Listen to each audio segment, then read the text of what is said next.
ఈ బడ్జెట్లోనైనా రైతులకు న్యాయం చేయాలని వైఎస్ఆర్సీపీ ఎమ్మెల్యే విశ్వేశ్వరరెడ్డి కోరారు. అసెంబ్లీ ప్రశ్నోత్తరాల సమయంలో రుణమాఫీ అంశాన్ని ప్రస్తావించిన విశ్వేశ్వరరెడ్డి ఇవాల్టికి కూడా 5,000 కోట్లకు పైగా రుణాలు మాఫీ చేయాల్సిందని చెప్పారు. కేంద్రం నుంచి నిధులు రావటం లేదని రాష్ట్రం చెబుతోందన్నారు.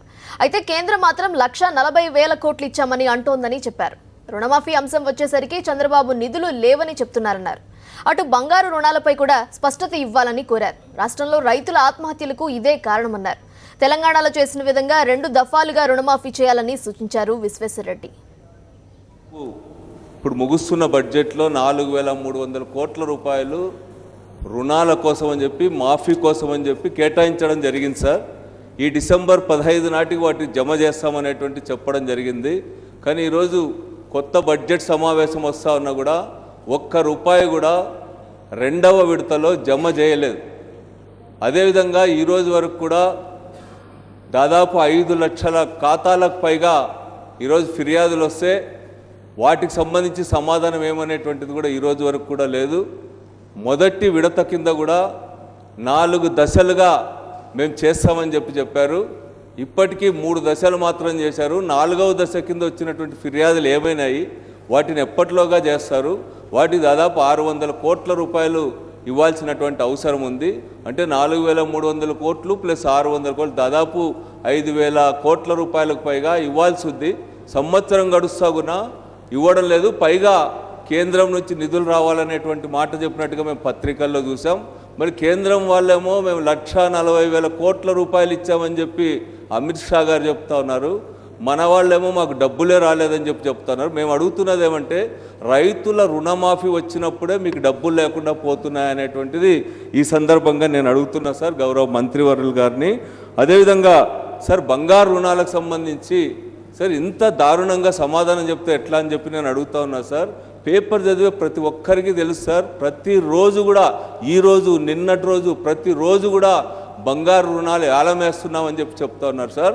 దాదాపు 35,000 కోట్ల రూపాయలు బంగారు రుణాలు ఇవ్వడం జరిగింది సార్. ఆ రోజు ఇంటింటికి తిరిగి బంగారు మీరు తాకట్టు పెట్టండి, మీ రుణాలన్నీ రద్దు అవుతాయని చెప్తే తాళిబొట్లతో సహా బంగారం తాకట్టు పెడితే ఈరోజు వరకు కూడా బంగారు రుణాలు వేలం వేస్తూ ఉంటే విచ్చలవిడిగా బంగారానికి రేటు తగ్గడం వల్ల 2 సంవత్సరాలు వడ్డీతో వాళ్ళు తీసుకున్న అప్పు దానికి బంగారానికి తక్కువ వస్తుందని చెప్పి విచ్చలవిడిగా వేలం వేస్తున్నా కూడా మా నోటీసుకు రాలేదని చెప్పడం ఏ విధంగా సరైందనేటువంటిది గౌరవ స్పీకర్ ద్వారా మంత్రి గారిని అడుగుతున్నా సార్. ఇంతవరకు కూడా నేను అడుగుతున్నా సార్ ఈ సందర్భంగా ఎన్ని టన్నుల బంగారాన్ని వేలం వేశారో చెప్పమంటున్నా సార్. ఈరోజు మీరు కరువు ప్రాంతాలుగా ప్రకటించినారు. కరువు నిబంధనావళి ప్రకారం వేలాలు పంట రుణాల్లో భాగంగా తీసుకున్న బంగారు రుణాలు కానీ ఇతర రుణాలు కానీ ఏ విధంగా మీరు రద్దు చేస్తారు, వేలం వేస్తారు అనేటువంటి దీన్ని ఆపాల్సినటువంటి అవసరం లేదా అని అడుగుతా ఉన్నా సార్. మీరు స్పష్టంగా రెన్యువల్ కానీ రుణాలకు సంబంధించి ఈ యొక్క కరువు ప్రకటించిన తర్వాత మీరు స్పష్టంగా వాటికి సంబంధించిన రీషెడ్యూల్ కానీ రీస్ట్రక్చరింగ్ కానీ ఒక రాతపూర్వకమైనటువంటి ఏవి విడుదల చేయకపోవడం వల్లే ఈరోజు ఈ సంఘటనలు జరుగుతున్నాయి సార్.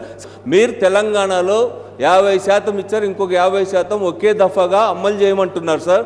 నేను ఈ రాష్ట్రంలో కూడా అదే మాటను 2 నాలుకలు కాకుండా ఇక్కడ కూడా 20% రద్దు చేశారు. మిగిలిన 80% మీరు 1,14,00,000 ఖాతాల నుంచి 50 లక్షలకు తెచ్చినారు. ఈరోజు 95,000 కోట్ల నుంచి 24,000 కోట్లు తెచ్చారు. కనీసం అదైనా ఒకే దఫా మీరు విడుదల చేస్తారా లేదా ఈ బడ్జెట్లో అయినా పెడతారా లేదా అనేటువంటిది నేను అడుగుతున్నా సార్. సార్ బంగారు రుణాలకు సంబంధించి కూడా ఒక స్పష్టమైన నిర్ణయం ఇప్పటికైనా ఆపివేయండి సార్. ఆత్మహత్యలకు ఇవే కారణం సార్. మీ నోటీసుల వల్లనే ఈ రాష్ట్రంలో 400 మంది రైతులు ఆత్మహత్యలు చేసుకున్నారు సార్. చాలా సీరియస్ విషయం కాబట్టి ప్రభుత్వం స్పష్టంగా నిర్లక్ష్యంగా కాకుండా సమాధానం చెప్పాలని రైతులను ఆదుకోవాలని కోరుతున్నారు సార్.